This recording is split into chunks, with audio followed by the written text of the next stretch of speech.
ప్రవక్తయైన సమూయేలు రచించిన మొదటి గ్రంథము 4వ అధ్యాయము.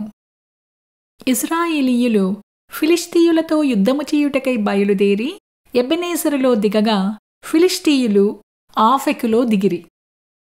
ఫిలిష్తీయులు ఇశ్రాయేలీయుల మీద తమ్మును యుద్ధపంక్తులుగా తీర్చుకునగా వారు యుద్ధములో కలిసినప్పుడు ఇశ్రాయేలీయులు ఫిలిష్తీయుల ఎదుట ఓడిపోయి యుద్ధభూమిలోనే ఎక్కువ తక్కువ 4,000 మంది హతులైరి. కాబట్టి జనులు పాలెములోనికి తిరిగిరాగా ఇశ్రాయేలీయుల పెద్దలు, యెహోవా నేడు మనలను ఫిలిష్తీయుల ముందర ఎందుకు ఓడించెను? షిలోహులోనున్న యెహోవా నిబంధన మందసమును మనము తీసుకుని మన మధ్య ఉంచుకొందము రండి. అది మన మధ్య ఉండిన ఎడల అది మన శత్రువుల చేతిలో నుండి మనలను రక్షించుననిరి.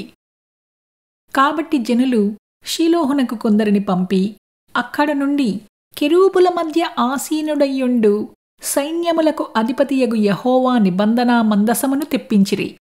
ఏలీ యొక్క 2 కుమారులైన హోఫ్నీయును ఫినెహాసును అక్కడనే దేవుని నిబంధన మందసము యొద్ద ఉండిరి.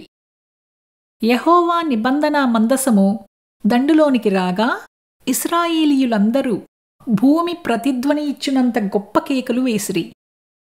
ఫిలిష్తీయులు ఆ కేకలు విని హెబ్రీయుల దండులో ఆ గొప్ప కేకల ధ్వని ఏమని అడిగి యెహోవా నిబంధన మందసము దండులోనికి వచ్చినని తెలుసుకుని జడిసి దేవుడు దండులోనికి వచ్చినని అనుకొని, అయ్యో మనకు శ్రమ, ఇంతకు మునుపు వారిలాగు సంభ్రమింపలేదు.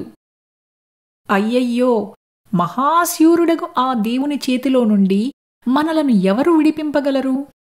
అరణ్యమందు అనేకమైన తెగుళ్ల చేత ఐగుప్తీయులను హతము చేసిన దేవుడు ఈయనే కదా. ఫిలిష్తీయులారా, ధైర్యము తెచ్చుకొని వారు మీకు దాసులైనట్టు మీరు హెబ్రీయులకు దాసులు కాకుండా బలాఢ్యులై యుద్ధము చేయుడని చెప్పుకొనిరి. ఫిలిష్తీయులు యుద్ధము చేయగా ఇశ్రాయేలీయులు ఓడిపోయి అందరూ తమ డేరాలకు పరిగెత్తి వచ్చిరి. అప్పుడు అత్యధికమైన వధ జరిగెను. ఇశ్రాయేలీయులలో 30,000 కాల్బలము కూలెను. మరియు దేవుని మందసము పట్టబడెను. అది కాకను హోఫ్నీ ఫినెహాసులను ఏలీ యొక్క 2 కుమారులు హతులైరి.